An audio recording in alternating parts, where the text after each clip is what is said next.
Well, welcome everybody. It's wonderful to be back here with Women's Brain Initiative relaunch and finally meeting again in person. So I'm here with Kate Burdick, who I think most of you know, our faculty co-director from the Department of Psychiatry, and so we'd like to welcome you all here. Many of you are old faces and know all about the Women's Brain Initiative, but I'm sure some of you are new. So I thought I'd just give you just a quick overview, to give you some context here.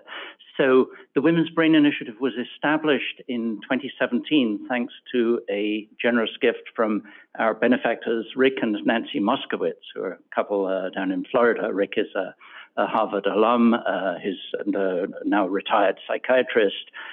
His wife Nancy is a talented artist, and they were early investors in Facebook, which is the source of their gift to us. So we're extremely fortunate for that.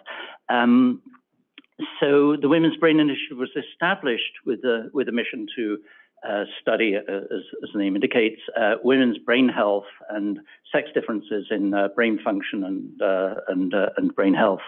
I think, in the recognition that this is an understudied area, I think we all appreciate that, historically men have been studied much more frequently than women as subjects in clinical and indeed also in basic research studies.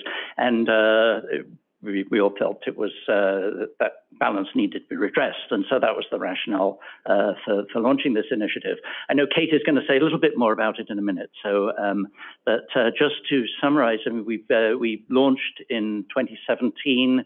We had with $5 million, I should say, from Rick and Nancy. We were able to fund, I think, a total of 24 research projects.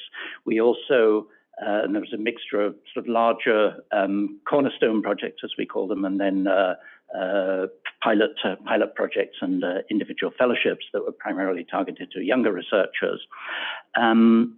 We've also organized a series of seminars and symposia, and I think that was in some sense equally important, as important as the research funding. I think we really see part of our mission as building a community around the field of women's brain health and sex differences in the brain.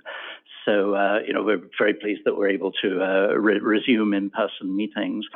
We're very fortunate that Rick and Nancy have renewed their commitment, so they've now donated another $5 million, and that's why we're here today, because we're now in a position to continue the effort. The gift arrived right in the middle of the pandemic, and so we were not able to do in-person meetings to begin with, and so we had what I think we viewed as a soft launch.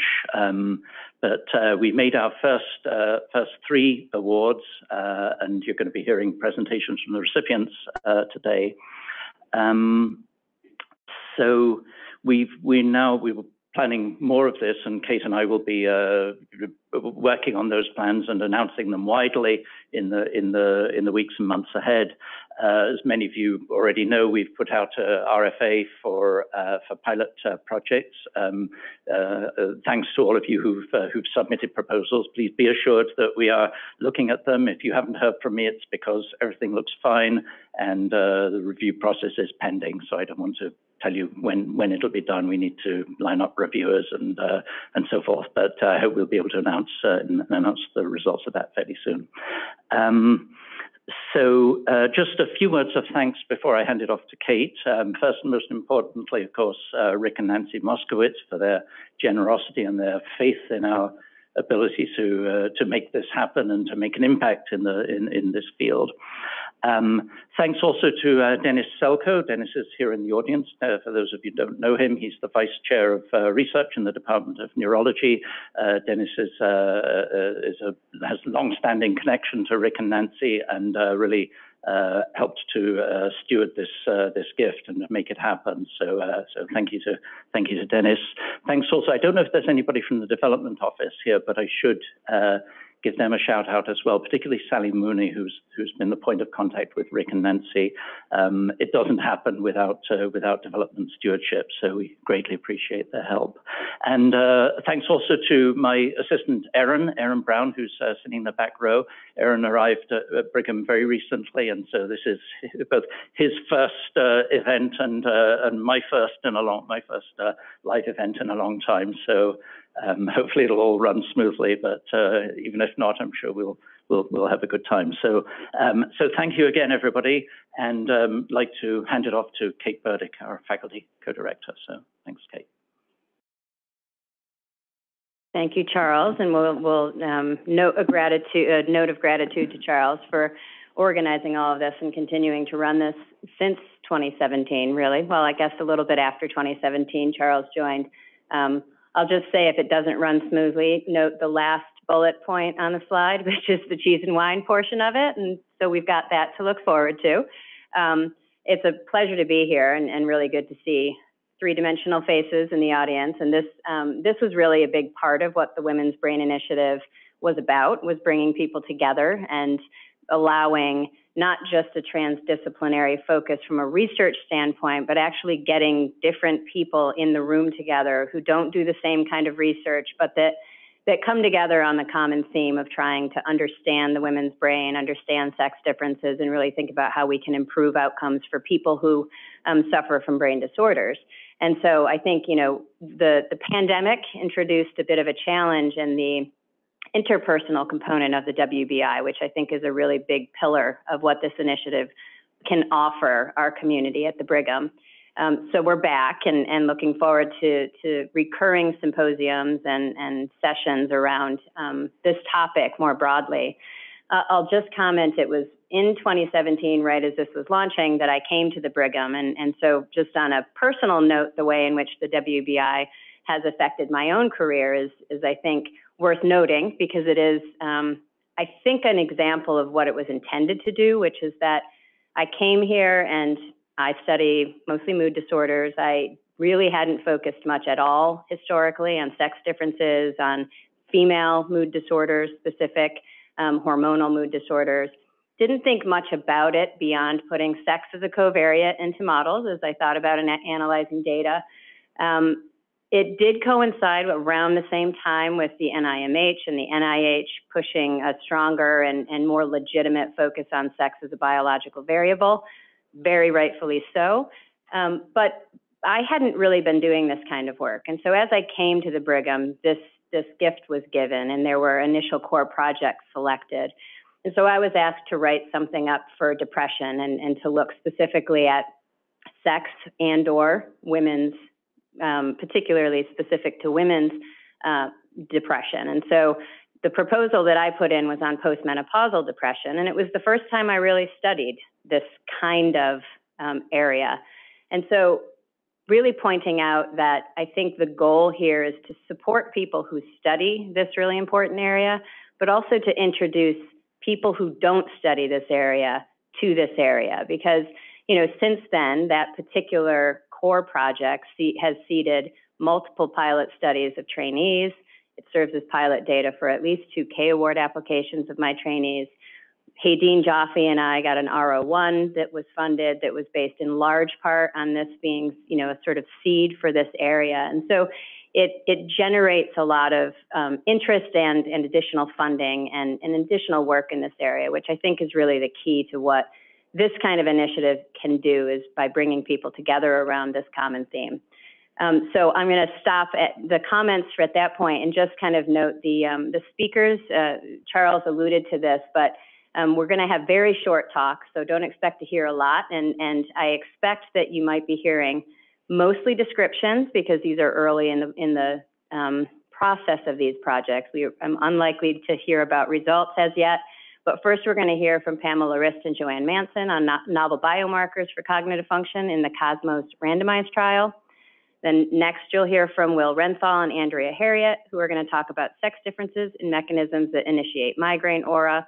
And then finally, Vera Spagnola, who will talk about the endocannabinoid signaling and its effects on the inflammatory response, implications for PTSD and beyond. We'll then have an informal Q&A and then move on to a reception where we can all kind of chat and get to know each other if we haven't had the chance to meet. And the last thing I think I'll say is a bit of a housekeeping note, and I think Erin is probably the person to just make sure this happens as needed, but is that as we are generating new plans for symposia and other kinds of events, we're looking to the community really to give us feedback about who should we invite to come, who do you want to hear from, who internally should we think about having come and giving talks, and if you have other ideas about different events, we're really open to hearing them. And I think it's really meant to be a bit of an integrated planning with you all. So please do either reach out to Charles or me or talk to Erin about, jot down some ideas, hand him a note. We're happy to take all ideas. So first, I guess we'll go ahead and introduce Pamela and Joanne. If you could come on up. Thank you. This slideshow goes straight in. So, okay.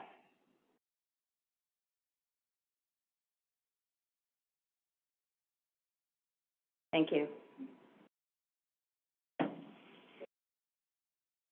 Thank you for having us here today. I'm going to start off, and then I'll turn it over to my colleague to tell us a little bit more about the COSMOS trial. So the title of our project is Novel Biomarkers for Cognitive Function in the COSMOS Randomized Trial. So just a little bit of background on why we pursued this line of research. So as many of you know, Alzheimer's disease and its related dementias currently affect over 6.5 million Americans. And if these trends continue, we estimate that it will affect over 13 million Americans by 2050. In addition, women are more likely to have dementia. They represent about 2/3 of cases. And on top of that, they're also more likely to be caregivers for someone with dementia, making this a disease that's particularly burdensome among females. More recently, the work of many groups, including Dr. Selko's group, has turned towards finding blood-based biomarkers that detect pathological changes prior to the onset of dementia symptoms. And the goal here is that early identification of disease pathology may allow for early interventions to prevent widespread neurodegeneration. At least 3 biomarkers in recent years have really been shown to be promising, particularly again through Dr. Selko's lab's work. These biomarkers are N-terminal tau fragment, neurofilament light chain, and oligomeric amyloid beta. One of the things, though, that we realized in looking through the literature is that less was known about how changes in these biomarkers work over time and how these changes may relate to cognitive function, particularly among individuals who are cognitively normal or don't have overt neuropathology at baseline. So taking a fairly healthy cohort, what happens with these biomarkers? And can we link them to outcomes like future cognitive impairment or even limitations in physical function? In addition, there's been some recent studies highlighting the promise of combining multiple biomarkers to actually get better prediction. So can we use multiple biomarkers to predict declines in physical function or cognitive function? And then finally, of particular interest to those of us in this room, there's actually limited information on sex differences in these biomarkers as well as some of the more established biomarkers. So with that, I'm going to turn it over to Dr. Manson to talk a little bit about our cohort. Well, good afternoon, everyone. We're very excited about this collaboration and this project and the new collaborations that we're hoping to be having. I want to talk about the COSMOS trial, which will be the cohort from which these analyses will be done.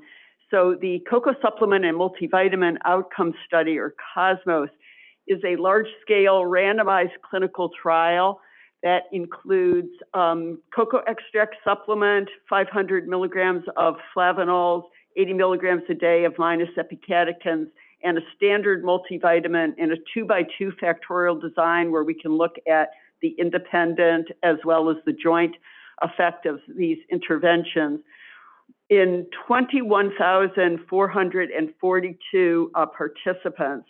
The women were aged 65 and older, men aged 60 and older, and the overall cohort, which is nationwide, the 21,000 plus individuals, it's about 60% women. We're going to be focusing on a clinic sub-cohort. We're in the Boston area where we did detailed phenotyping on a subset of the participants. So 603 participants at baseline who had a baseline assessment, including a cognitive assessment, some physical performance, frailty type assessment, short physical performance battery, anthropometrics, et cetera. And then 535 of them, or 89%, had a 2-year visit, a second visit. The average age was a little over 71. In this sub-cohort, 51% were women. A blood collection was made among these participants, as well as the measures of cognitive function and physical performance, as I mentioned, at baseline in 2 years. Also, in a subset, about 100 participants, we had research quality brain MRIs. So this will be a unique opportunity to answer questions on how biomarkers change in this 2-year period, how these changes in the biomarkers that Pamela mentioned relate to changes and trajectories in cognitive function, as well as particularly to look very deeply at what the differences are by sex and other factors. We will have an opportunity to explore the impact of the 2 interventions on these biomarkers, and some prior research has suggested potential cognitive benefits of the cocoflavanols. Flavanol-rich foods may inhibit development of Alzheimer's disease pathology. And then some recent findings that I'm going to show you have suggested that the multivitamin, standard multivitamin supplement may slow cognitive decline. So we recently published our findings from Cosmos Mind in the journal Alzheimer's and Dementia. It was just published in September. Laura Baker, first author from Wake Forest, in collaboration with our team at the Brigham. So this was a cognition ancillary study that involved 2,262 participants nationwide. This is different from the in-clinic visits in the Boston area. The mean age was 73, collaboration with Wake Forest. These were telephone-based assessments of cognitive function at baseline, 1 year, 2 years, and 3 years, as the participants were taking study pills or placebos. The primary outcome was a global cognition composite formed from, it's a composite of several different individual tests, including the TICS, the telephone interview of cognitive status, word list and story recall, oral trail making, verbal fluency, number span, digit ordering, and the primary endpoint was the change in the composite global score between baseline, 1 year, 2 years, 3 years, an integrated measure of how it changed over the 3-year intervention period.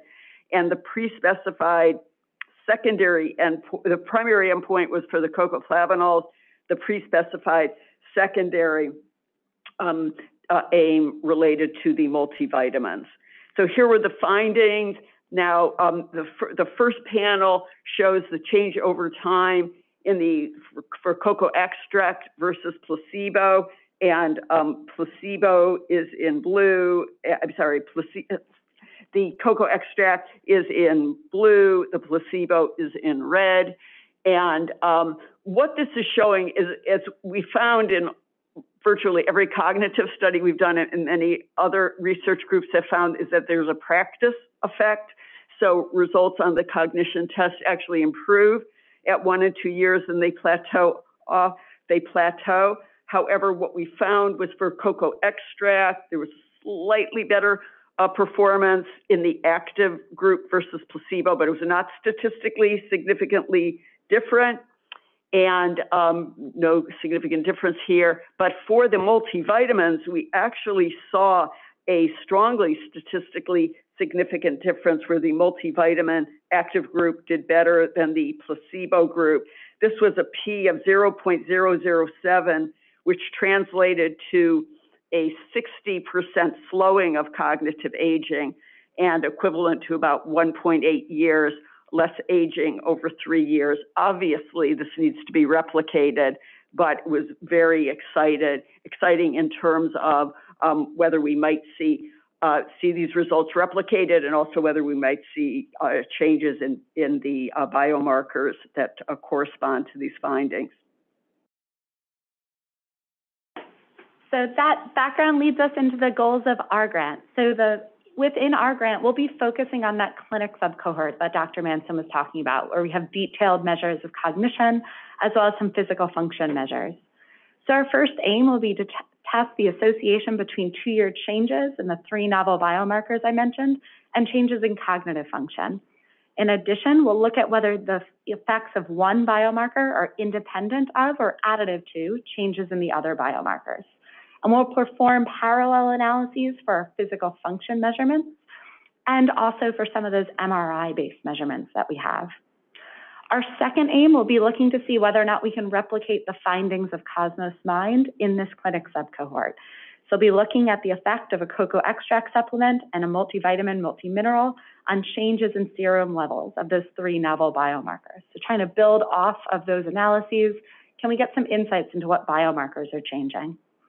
And then finally, we'll also be looking at whether sex modifies plasma levels of those novel biomarkers, as well as other measures of amyloid beta, and then to see whether or not sex modifies some of the other findings for our other aims. In terms of our progress to date, we'll be measuring the biomarkers in collaboration with Dr. Selko's lab. We're really grateful for his collaboration on this project. Unfortunately, given the supply chain issues many of us have experienced thanks to the pandemic, we're still waiting on supplies, but do anticipate starting this fall.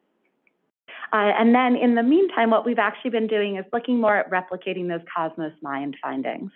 So we've been performing analyses, looking at the effect of a cocoa extract supplement and the multivitamin, multimineral on changes in cognitive function, which is giving us a chance to really learn that data, to see what it looks like, and to start brainstorming other analyses. So those analyses are ongoing, and we anticipate that the manuscripts will be submitted this winter. So hopefully the next time we see all of you, we'll have some results to share. Thank you very much.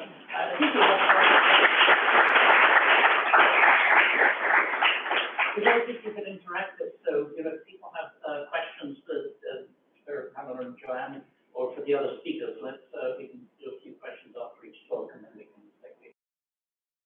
This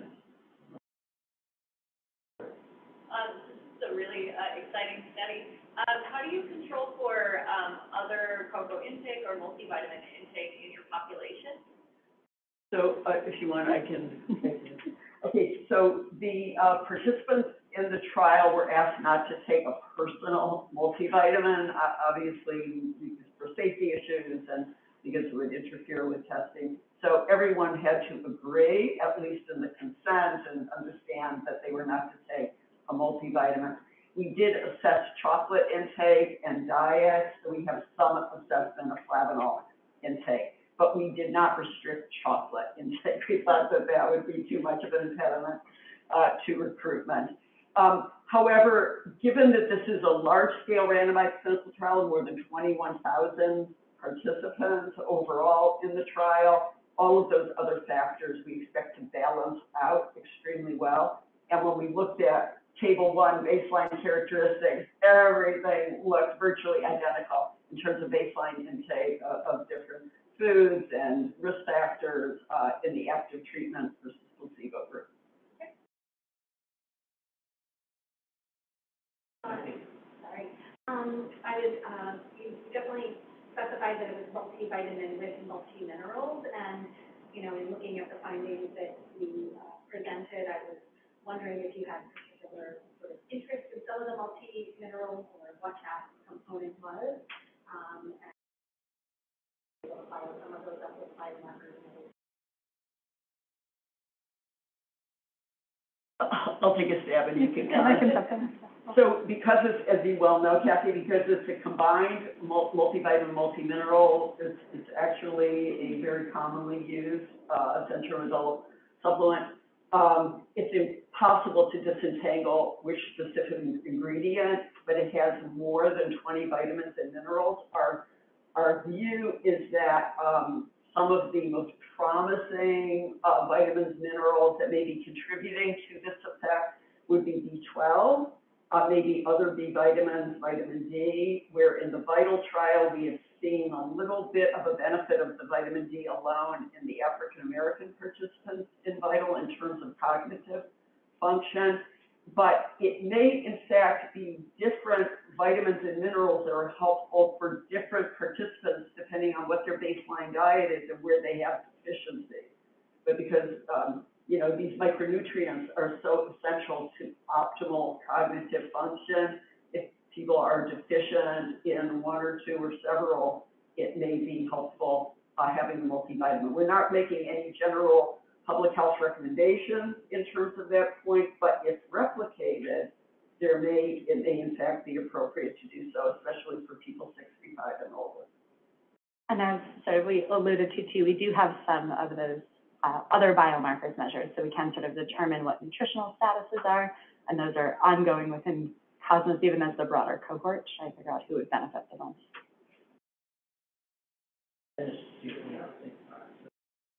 I'm very excited about this collaboration. It's very promising.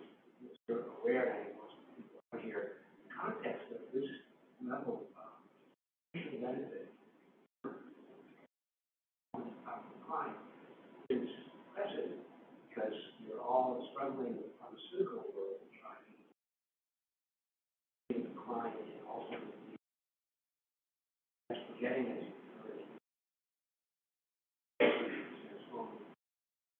Really a very different kind of trial.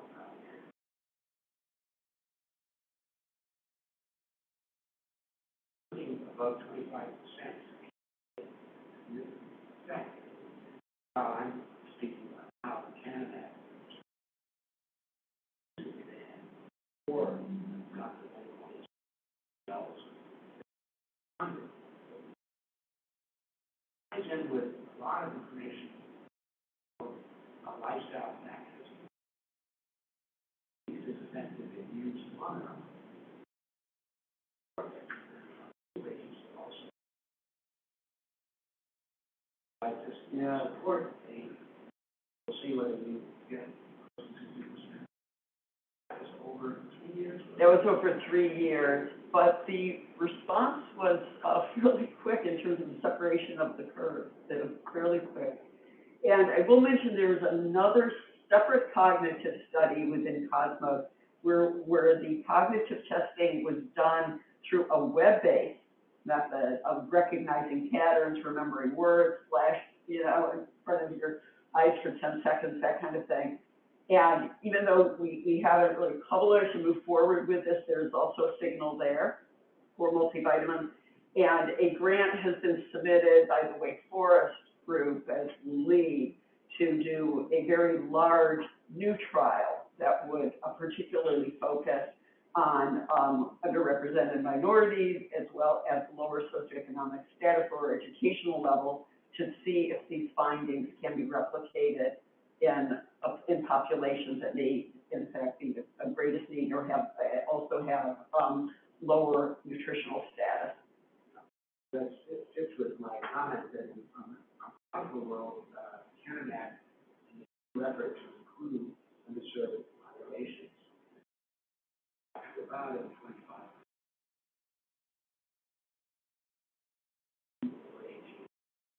So when to look ultimately at here, to see to what extent of the body usage was already. Yeah.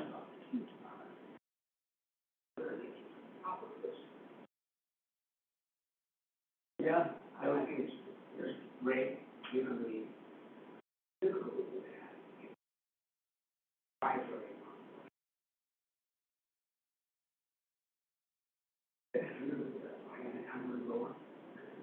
The same biomarkers. it would be very exciting if the biomarkers show. But right now, today, we're running the only data assay in the AI trial, which is one of the largest also. That the data Roche those in which there are no clinical trials.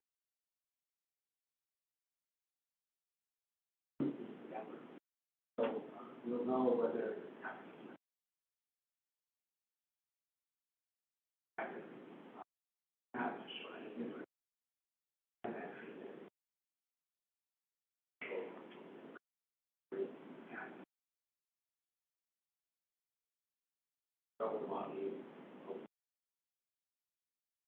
It really would be ironic if it turned out to be something as safe, accessible, convenient as multivitamins that had a larger impact than some of these other interventions, pharmacologic interventions. As you know, there's quite a lot of the practice. Oh, yeah. Recognized as going basic.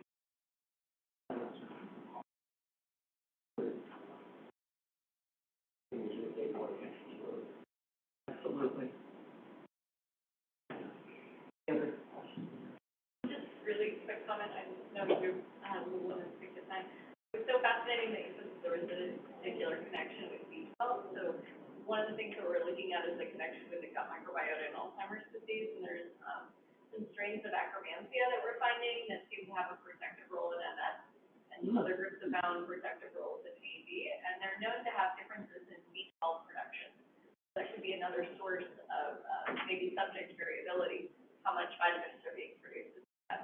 Great. Actually, so we have fecal samples collected. Oh, Yeah, in the same set set of participants. We have 400. Fantastic. Well, can't wait to see the So data. maybe it's a collaboration right there. Yeah, we've got it all in-house.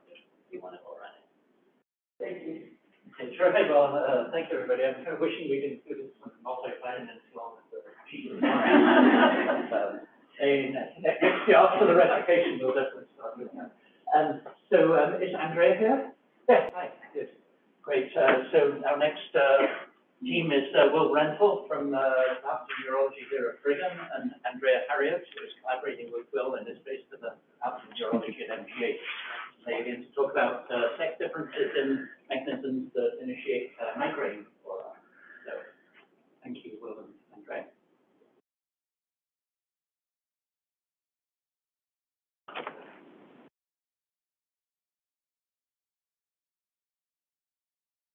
Yeah, there you go. Thanks.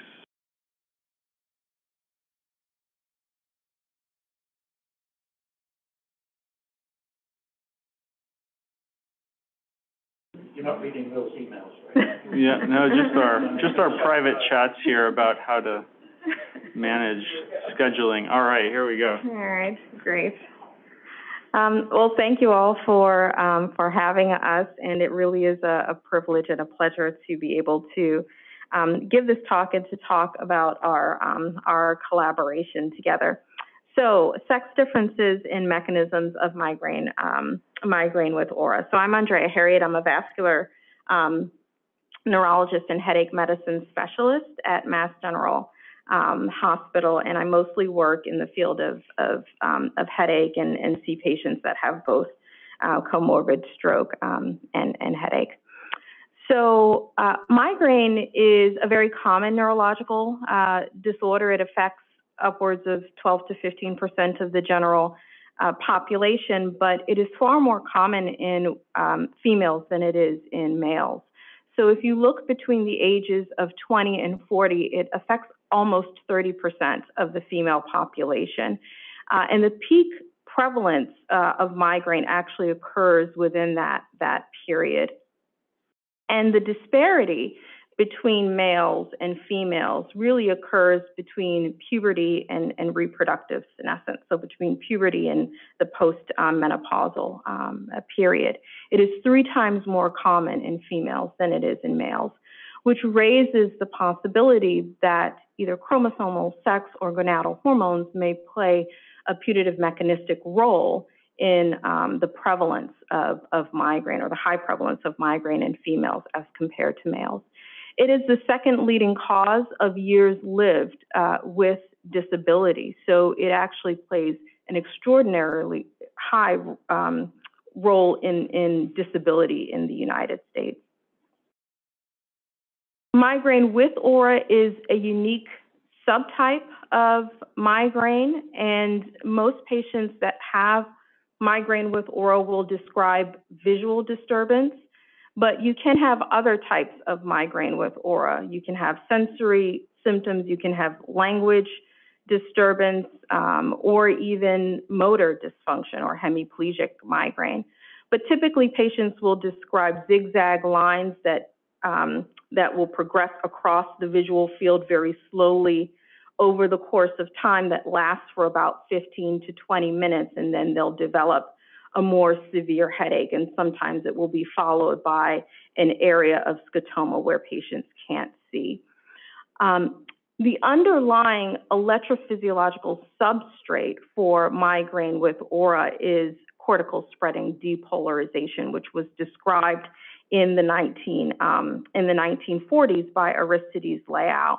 And you can sort of see on this particular slide a movie of cortical spreading depolarization that is elicited in our lab using an optogenetic approach, where in mice we can actually induce cortical spreading depression with blue light, stimulate neurons that express channel rhodopsin 2 under the Thy1 promoter, and actually see the cortical spreading depression event that is a spreading oligemia that goes across the cortical surface in the mouse. So originally when it was actually described as this depolarization event. So you can actually record it electrically, and the classical methods are very invasive to actually record and induce cortical spreading depolarization. But now we can induce SD in a non-invasive way over intact skull in the mouse. And the ability to be able to do that has actually advanced our ability to look at behavioral phenotypes in mice. And not only that, but now we can look at mechanisms that may be involved in the sex disparity of migraine with aura.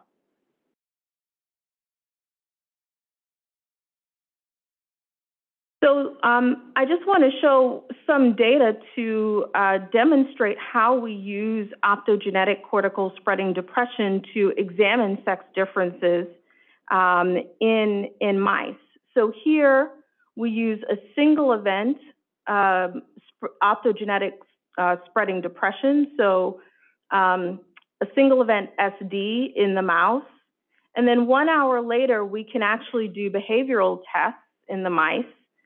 And the behavioral tests that we do have a correlate to the types of responses that humans actually describe when they're having a migraine attack.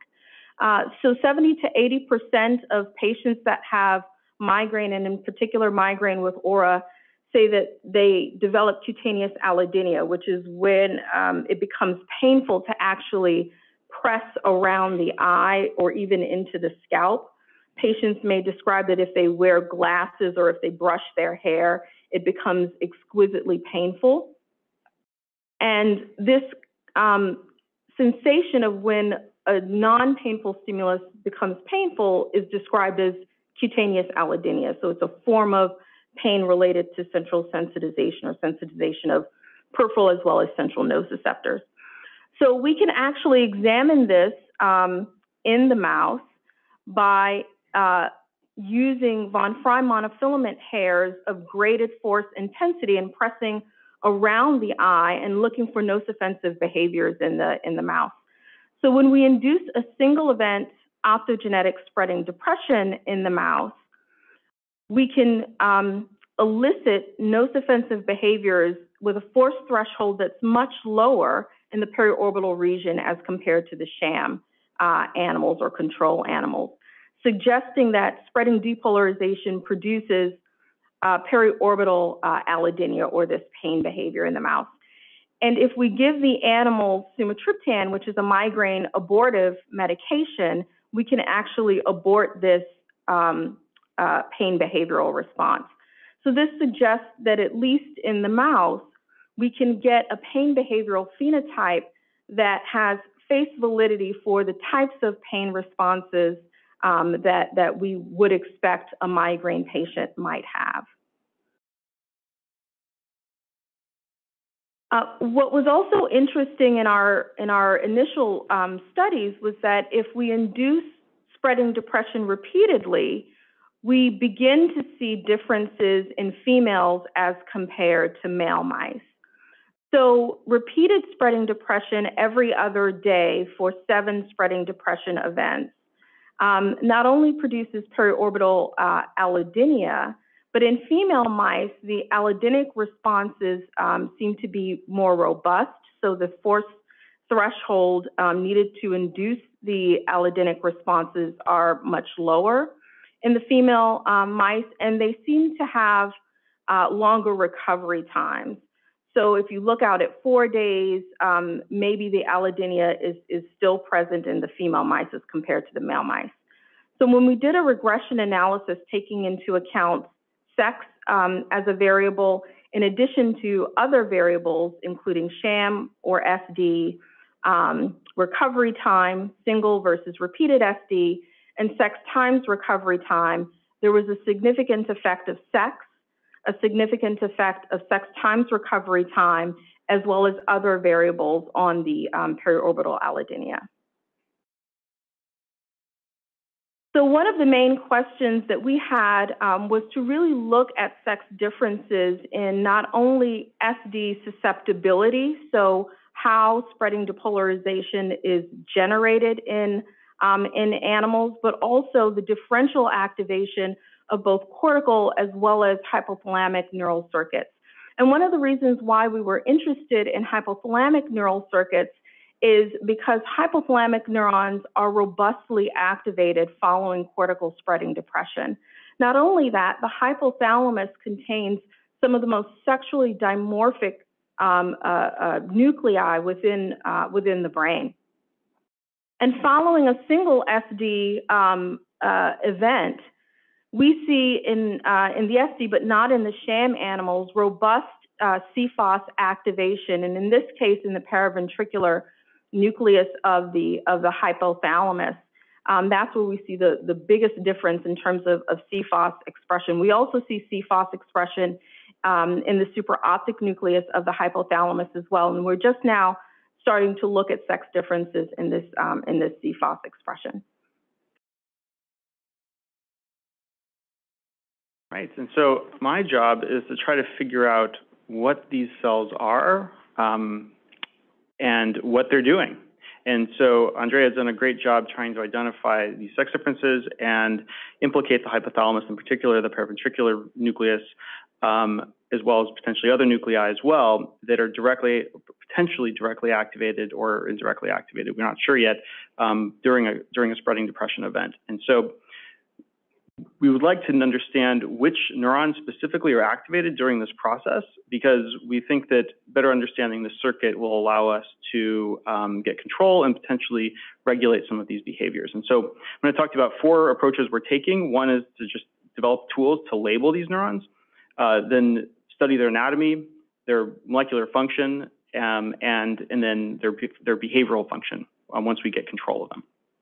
And so to actually label these cells, specifically the ones that we just showed on this slide, we're going to use a method called FOSS-TRAP, which is a molecular genetic tool where you engineer an animal to use a gene called FOSS, which is activated immediately after the spreading depression event, to express a recombinase. This is a protein that will place downstream of the FOSS gene.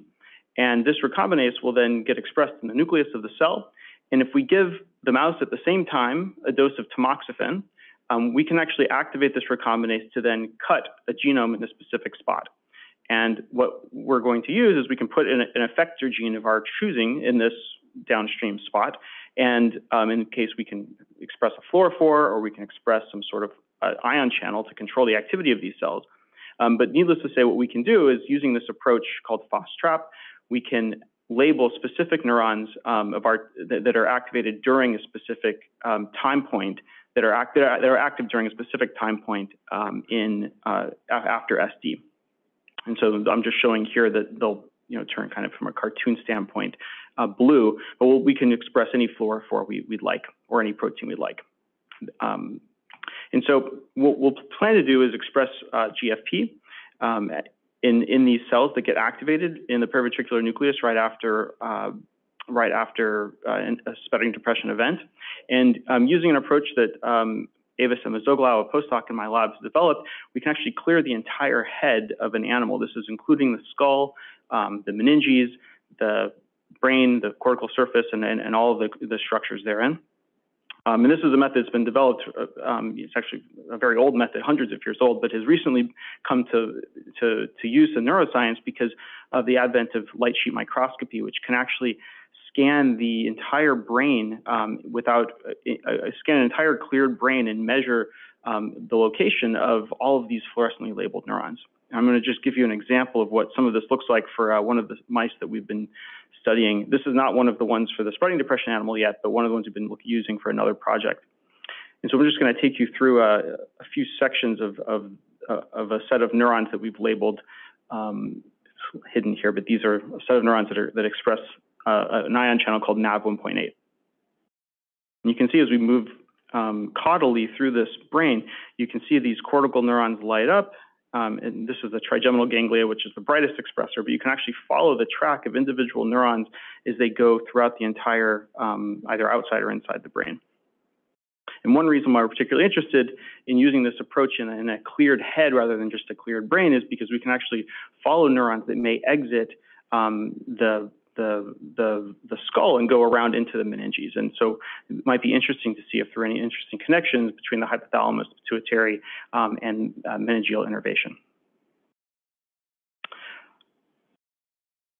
And so one of the, I guess this is, I'm going to show one more photo here. So we can actually then, in 3 dimensions, show you guys these neurons, and we can zoom in as close as we want. And as soon as we buy a nicer light sheet microscope, we'll be able to do this at even better resolution.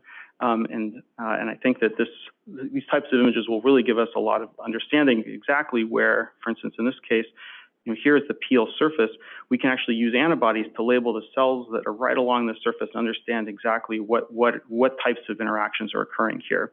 And if you think about spreading depression happening on the cortical surface, understanding the innervation of these of the cells that are right at that surface will be really important for understanding how these hypothalamic neurons get activated, and potentially if some of these hypothalamic neurons might actually project to the cortical surface. So anyway, these are all big unknown questions. We actually don't know the answer to any of them yet, but we will be using tools such as anterograde tracers, retrograde tracers to really map out the anatomy of this circuit. Once we have access to these cells using this FOSS-TRAP system, one of my favorite things to do is to figure out what cell types exist in a set of labeled cells.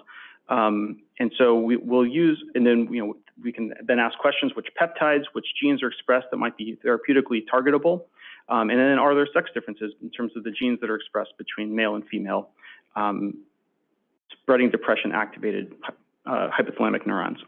And to do this, we use a method called single cell genomics, which we can then take our FOSS-labeled hypothalamic neurons, sort them using FACS, and this is a picture from a different study, but sorting trigeminal neurons, but the same type of technology will apply to the hypothalamus, isolate their nuclei, sequence them individually, and then use this technology, which allows us to cluster cells that are very similar in terms of their gene expression, and identify all the genes that are expressed in similar types of cells.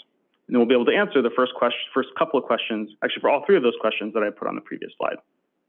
I mean, these are just some references of other types of tissues, both mouse and human cortex and mouse and human sensory ganglia that we've already have this working in. So we're optimistic this will work well in the hypothalamus.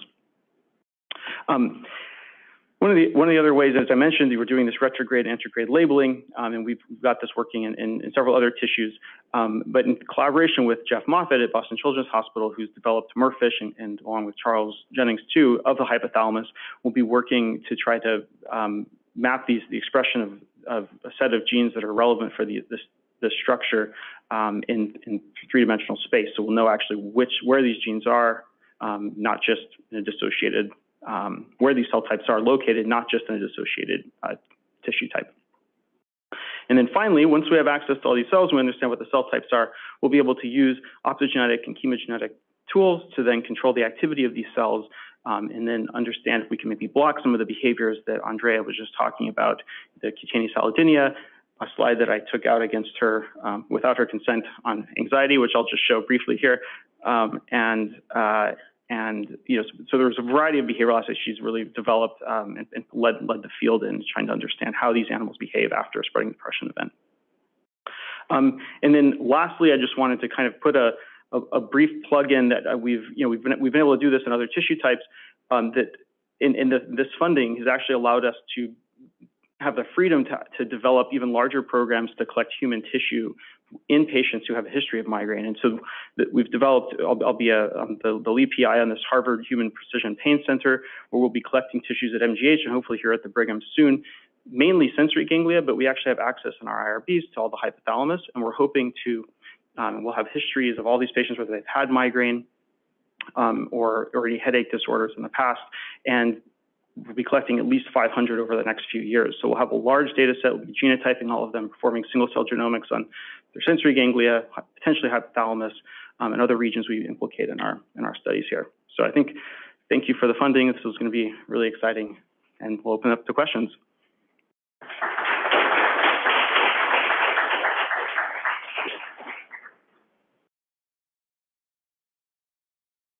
I have one for, oh, no, go ahead. That's really fascinating. I wondered if either your team or others have looked at mice that have been ovariectomized and the removal of the estrogen, and whether you see these same differences in terms of sex. Yeah, that's an excellent question. So in terms of the behavioral response, I've done behavior across the estrous cycle, and there is an effect of the estrous cycle on the baseline paraorbital allodynia. So during metestrus, diestrus, animals tend to have a higher force threshold. So they tend to have lower thresholds during proestrus, estrus, and higher thresholds during metestrus, diestrus. Putatively, the circulating estradiol to progesterone ratio may be higher in proestrus, estrus. So perhaps there is an effect of circulating estradiol on lowering the threshold in animals at baseline. However, when you induce an SD, all of the animals, irrespective of estrous cycle stage, become allodynic. And there was no interaction of estrous cycle stage on the allodynia. So that was sort of the normal cycling data. We have not yet gotten to the point of overreactomizing the animal, which would be like a surgical menopause and replacing estrogen. I was more interested in looking at the reproductive senescent females, so the females that have been our retired breeders that are now aged. So we know that they're no longer producing pups, and they're older females, and so they've gotten to the point of reproductive senescence, because I think that those animals, I think, would be more interesting to study than animals that have been surgically overreactomized and then replaced with estradiol to levels that are probably supraphysiologic, but overreactomy with estrogen hormone replacement and progesterone replacement is something that I've proposed to do and I will do. So we will get that answer. Great. I was going to ask a related question, and I probably should know the answer to this. I mean, how does migraine incidence vary with, menstrual cycle or with pregnancy or use of hormonal protection? Yes, that is an excellent question. So the general idea is that there is an association between menses at the very beginning of of menses and an increase in headaches. So the International Classification of Headache Disorders has two headache subtypes for this: pure menstrual migraine and menstrual-related migraine. Pure menstrual migraine meaning the migraine headaches are time locked to the start of menses. This tends to be a period where estradiol levels are low. So where there's a drop off in estradiol levels. So how can that be then if estradiol is somehow, if one proposes that estradiol may increase the likelihood of developing pain or may be associated with an increase in pain? Menstrual migraine or menstrual-related migraine is more likely to be migraine without aura. And in fact, that is part of the classification. It's more likely to be migraine without aura. And even the migraine that occurs during pregnancy where estradiol levels migraine that occurs during pregnancy where estradiol levels are high, migraine tends to be lower when estradiol levels are higher. The tendency is that patients can develop new onset migraine with aura during pregnancy. And most of the migraine attacks that occur are migraine without aura. In other words, much of what we know in terms of the epidemiology of migraine and its association with estradiol is migraine without aura. So we don't have a lot of information about the relationship between estradiol and migraine with aura. Preclinically, higher estradiol levels tend to increase the likelihood of developing a spreading depolarization event in the preclinical setting. In the clinical setting, migraine without aura is associated with a drop-off in estradiol level, or withdrawal of estrogen. Well, in terms of what we've shown us for activation, PDN, experience and depression, and also trigeminal neuron. What is the neurochemical connection then between the PDN and the prominent problem that it is a video? How does that relate to the problem? Yeah, so it's a good point. So one of the issues when you actually do spreading depression is that while the hypothalamus and particularly the paraventricular nucleus lights up, there are other regions too, certainly along the cortical surface, and the trigeminal ganglia also are activated during spreading depression. And it's interesting. There are a few interesting potential notes here. One is that the trigeminal activation is clearly involved in the allodynia, but there's also hypothalamic control of pain processing as well. And so there's actually descending inhibition from the hypothalamus that might play a role in this, and so it may be multiple angles that all come out to pain perception. And we're actually measuring allodynia too, which is a little bit different than perception of pain in an animal, which can't really report it. So I think this is a debate we have in migraine. What is central, what is peripheral, and we really haven't been able to tease that out. I think that most people agree that it's both, and so I think we're trying to map out the different circuits that are involved, and this is probably one of them, and it is likely one that may be more relevant to sex differences in the trigeminal system, which is pretty similar for the most part. There are a few differences, but structurally pretty similar.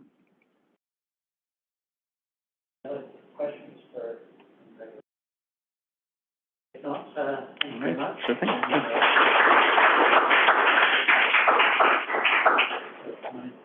So our last speaker is Primavera Spaniolo. They're moved quite recently, I think, since the pandemic, right? From NIH in the middle of the pandemic, yes. To Brigham, to the Department of Psychiatry. So she's going to be telling us about endocannabinoid signaling and its effects on inflammatory response. Thank you, Charles, and thanks all of you for being here and for giving me the opportunity to talk a little bit about my project. So I slightly changed the title because, mainly what I'm going to present today is related to, the work that we have already done so far, related to PTSD. And so in the next 10 minutes or so, I will basically provide you with a brief overview of the background and rationale of this study with a focus on the endocannabinoid system. And then I will discuss with you what are the study aims, and particularly my project is divided into two sub-studies, A and B. And so I will describe to you what is the research approach and, some of the preliminary results. And of course, briefly discuss what is the progress that we have made so far. So as I mentioned, the focus of this project is on post-traumatic stress disorder and the role of the endocannabinoid system in it. But let me start with saying that I think we can all agree in this room that trauma exposure is common. If we just think about the last, couple of years, I think, that starting with the COVID-19 pandemic to, the more recent situation, we can all say that at some level we have been exposed to some stressful and or traumatic events. But despite, trauma exposure is pretty common, not all individuals that are exposed to a traumatic event actually develop post-traumatic stress disorder.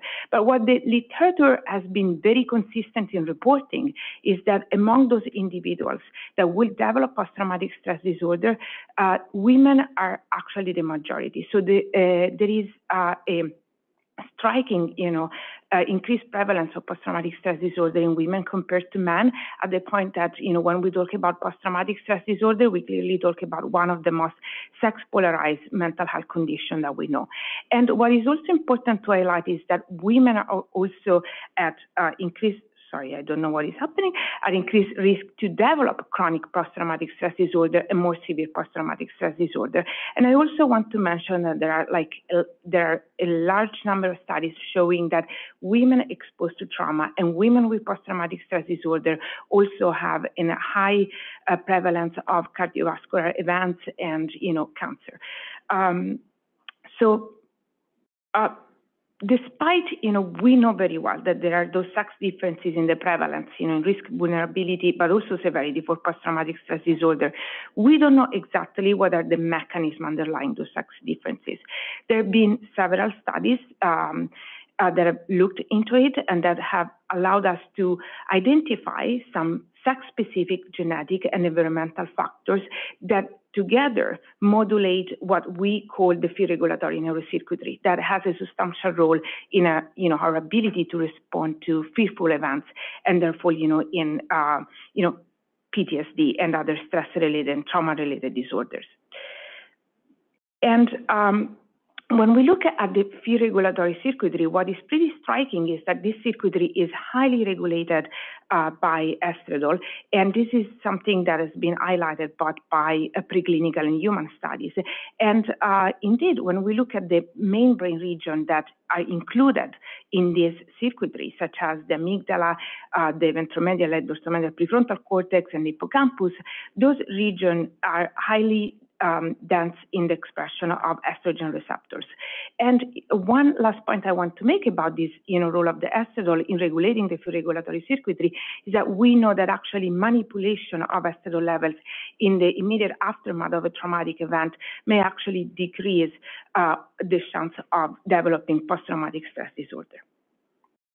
But what today I would like to focus on is we know that estradiol surely has a role in PTSD risk and in regulating this fear regulatory network. But what is emerging and what this project is specifically trying to assess is whether estradiol is acting on this circuitry alone or as accumulating evidence is suggesting indirectly by modulating the activity of key system that modulates stress response in our brain. And particularly, there is one system that has emerged as a critical regulator of the stress response, and this is the endocannabinoid system. And I'm sorry, I think I'm moving something on there, and so the slides are moving with me. So just very briefly, for those of you that are not familiar with the endocannabinoid system, is a neuromodulatory system. It's composed by two main receptors, CB1 and CB2, two main endogenous ligands for this receptor, anandamide and 2-AG, and a set of enzymes that are involved in the biosynthesis and in the activation of these, two major ligands.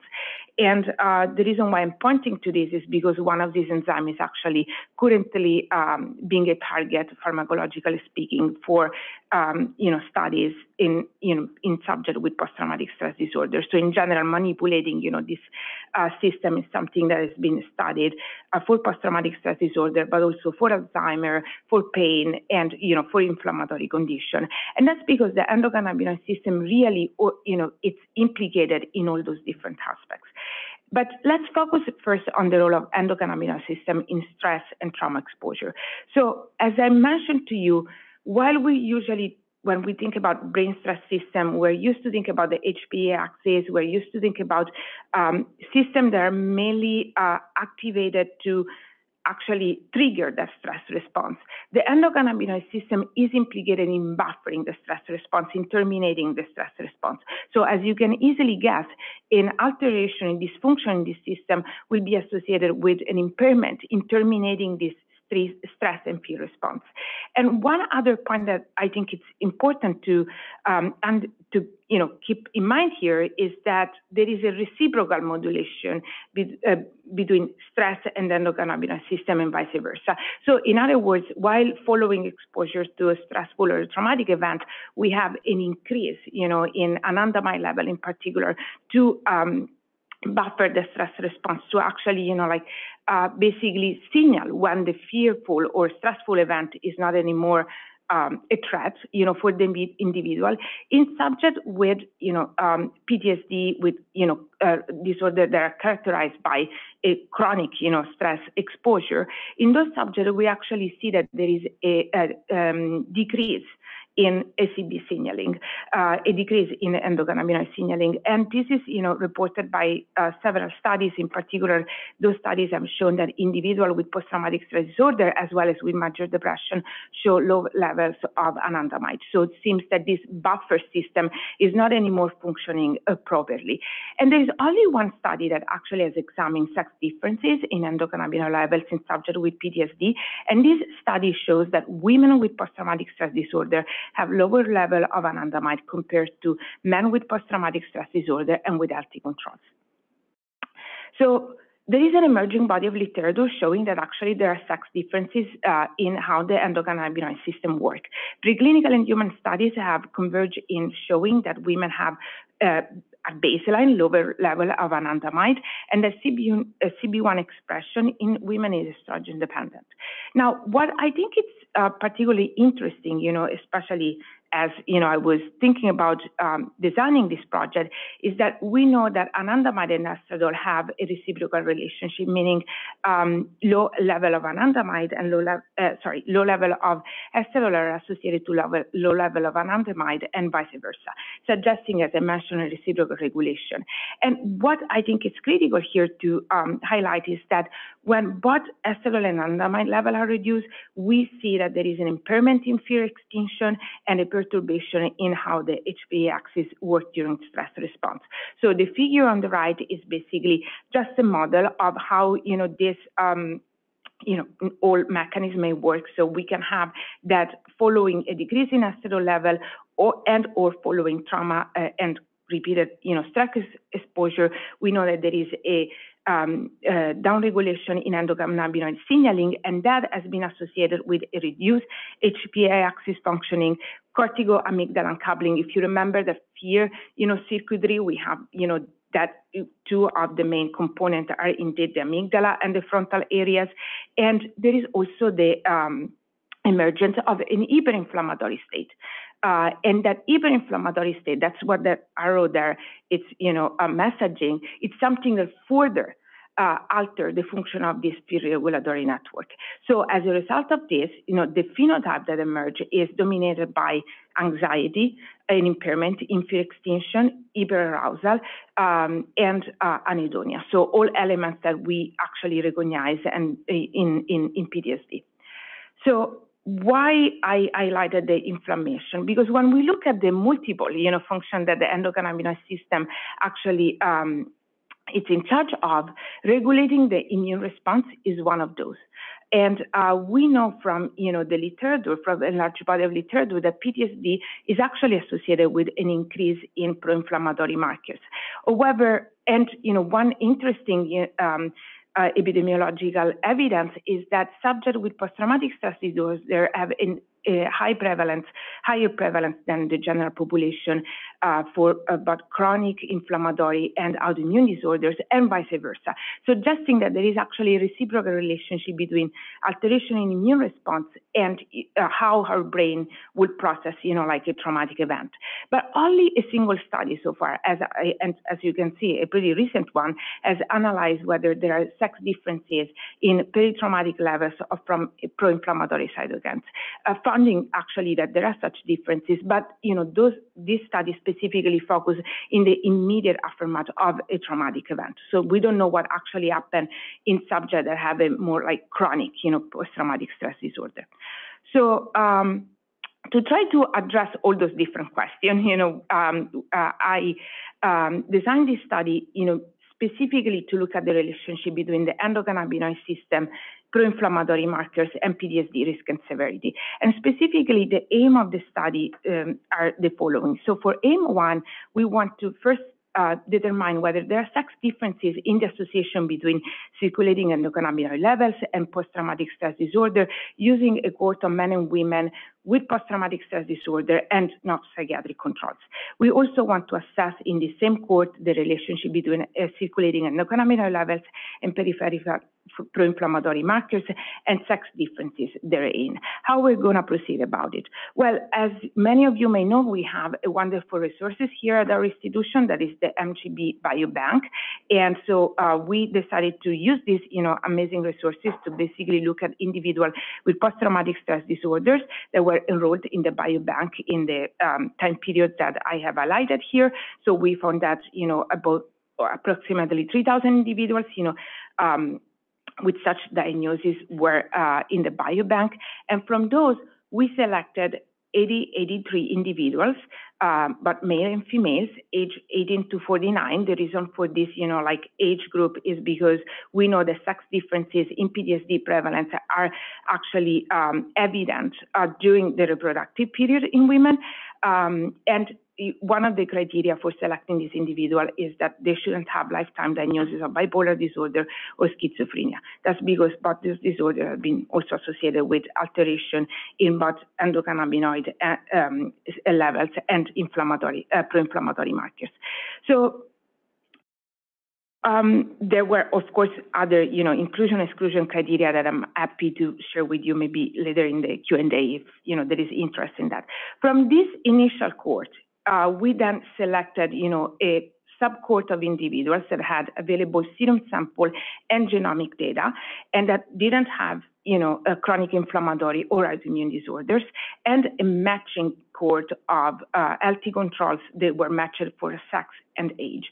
And the reason for the genomic data is because there is a very I would say, pretty common variant on one, gene encoding for an enzyme that degrade one of the endocannabinoid of interest. And so basically subject carrying this, this variant that has a frequency of 25% in the, European American population would, have anandamide levels higher than, than other subjects. So we wanted to account for the possible role of this genetic variant. So with individuals, from, 0.2, so this initial cohort, where we basically didn't filter out for, subjects having inflammatory or autoimmune disorder. Our goal in that, initial cohort is to assess prevalence of autoimmune disorder and in general chronic inflammatory and autoimmune disorders, and investigate whether this specific genetic variant that I was mentioning to you, so whether the frequency of this, specific genetic variant is associated with, an increase or decreased prevalence of autoimmune and inflammatory condition. with the subsequent cohort, the one for which we have serum sample available, our goal is to assess both endocannabinoid levels and levels of pro-inflammatory markers. I mentioned to you what are the collaborators that are working with us. We have already selected those samples that have been shipped, and we're expecting results from both, bioassays to be done by the end of November, early December. Here, I'm just reporting some very preliminary results, coming from our, as I mentioned to you, we were looking at this large cohort to just determine whether, our sample was in line with what reported in the literature. So basically what we look at was the frequency of autoimmune disorder in our cohort. And, the first result that we were able to see was that, as expected, the frequency of post-traumatic stress disorder in our cohort was higher in women compared to men, and that also the frequency of autoimmune and inflammatory disorder was significantly higher in women compared to men. But then we decided to focus on a further subgroup that were subject with comorbid PTSD and depression. And, as you can see very well, when you have a frequency of 74%, of your study sample with comorbid depression, it's a little bit difficult to exclude the subjects. So we decided to treat them as a, sort of subgroup from our, main cohort. And so in this subgroup, you will basically find that the prevalence of autoimmune disorder was 18.7% in women versus 8.1%. I just want to mention that the frequency of autoimmune disorder in the general population is in a range to 5 to 9%. So clearly, especially in the women sample, we see has this, frequency is higher as the prevalence of autoimmune disorder is higher, and of course, it's significantly different in women compared to men. Finally, there is a second. There is an exploratory arm on this study. So from a retrospective, data collection and analysis, we decided to also add a prospective component to further, validate our hypothesis. So, and to also gain some insight of whether this reciprocal modulation of endocannabinoid and immune response actually affect not just the PTSD, vulnerability, but also the severity. And so the exploratory aim that we're planning to execute is to examine the relationship between endocannabinoid levels, peripheral pro-inflammatory markers, and PTSD-related domains in both men and women with PTSD. So this will basically be achieved by conducting a second sub-study. Is an observational study entailing a single outpatient study visit. We will enroll 20 men and 20 women with a diagnosis of post-traumatic stress disorder. And in this single study visit in which they will be enrolled, we will, obtain blood sample to measure their endocannabinoid levels and their levels of pro-inflammatory markers. And then they would basically complete several, questionnaire and scales to determine PTSD symptom severity, cognitive function, emotional dysregulation, and depressive symptoms. And then, of course, we will run some analysis, as you can guess, to, see the how endocannabinoid levels directly and through, the pro-inflammatory markers affect those different 4 domains.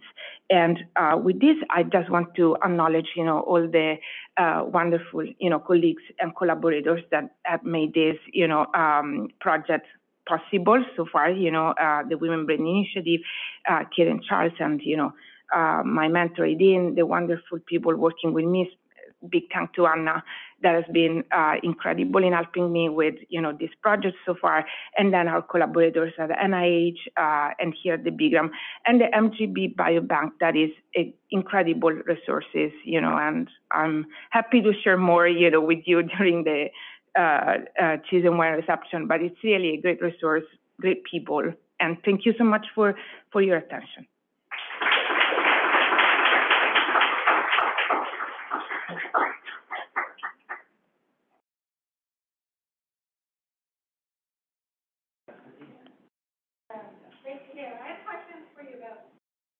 Cannabinoid levels and serum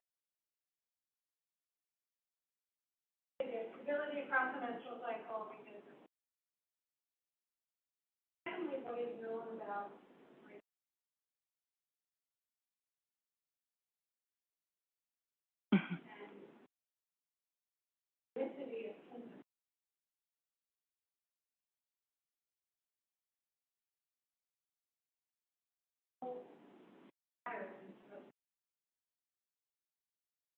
differs from trauma? So thank you, Lynn. Excellent question. So first of all, we don't know what happened in terms of variation in endocannabinoid levels immediate after trauma exposure versus, subjects that have already developed post-traumatic stress disorder. The reason being there have not been done studies that have measured endocannabinoid levels in subjects that were just exposed to a traumatic event. What we know is that when, you basically perform a study using one of those, psychosocial stress procedure, so a stress-provoking procedure, conducting such procedure in healthy subjects determine an increase in anandamide level. You can basically follow. So there are studies, for example, using the script or the 3-year where endocannabinoid levels are measured at different time points, over, for example, a 90-minute period. And so in these healthy subjects, you see that there is like an increase in anandamide level, right after the exposure to the to the stressful, procedure that then tend to, decrease and come back to a normality. And that's because anandamide is released on demand, so only when a stressful, a stressor is basically part of the picture. The same procedure conducted in subjects that have a chronic stress disorder, so that have depression or post-traumatic stress disorder, what you see is that basically there is a lack of that increase and then decrease in anandamide. So anandamide level would be basically low compared to an healthy subject throughout the, all stress procedure. And then there are a couple of studies that measure just, I would say baseline endocannabinoid levels in subjects with depression or with PTSD. But being this system really, it's, activated by stress exposure. All the studies have tried to basically relate endocannabinoid levels to, I would say, in absence of something that is ecologically more valid as a stress procedure, do not have produced, very clear results, because it's very difficult at that point to say whether, there is a lack of response to, because the procedure was not stressful enough or there was not, stressor there. And then to go back to your initial point, yes, there's been only one single study that has measured endocannabinoid level throughout the estrous cycle, showing, and that's this one of the key studies showing that basically, as estrous levels go up or down, throughout the estrous cycle, also anandamide level, show that direct relationship with the estrous level. But it's really one study. The majority of knowledge we get from preclinical studies. Question. So, assume that the cannabinoids are being released by particular populations of neurons in particular brain structures. It's not, temporally precise, sort of correlated with neural stimuli. Do we know what cells are producing it? I mean, you're measuring it in blood, right? So it's presumably going to be, So it's the basolateral amygdala that is, mainly implicated, that is like densely, exhibiting basically, where I would say, like the endocannabinoid, system is housed. But, CB1 receptor are very widespread throughout the brain. So if your question is aimed at understanding whether there is a correlation between what is happening in the brain and what is happening in periphery. So there's been a couple of studies that are trying to basically look at that. And what we know is that surely there are some differences, meaning, peripheral level of endocannabinoids, and that's the importance of not just measuring them at baseline, that peripheral levels of endocannabinoids are actually a proxy, can be used as a proxy measure what is happening in the brain as long as you provoke, a stress response. So if you measure peripheral endocannabinoid levels in an individual that either, doesn't undergo a stress procedure or doesn't have a stress disorder, then you can actually find many different, explanations for variation in those endocannabinoid levels, because, for example, they're modulated by pain, or they're modulated by, an inflammatory condition. That slide that I show you, with all those different functions, is also a way to say, that's why from a cohort of almost 3,000, we ended up with a cohort of 176, because when you start screening out for people with chronic pain, inflammatory condition, autoimmune disorder, all those conditions that we know may modulate endocannabinoid signaling, then yes, you can, end up with a smaller sample. But to go back to your question, as long as, you clean your cohort from all those confounding factors, we can say, and study shows that, it's a pretty good proxy of what is happening in the brain.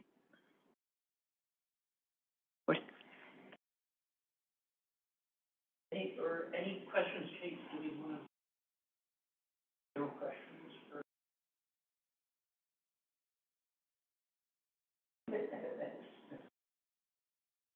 It's right there. So,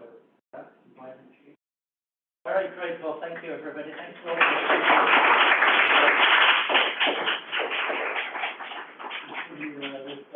all.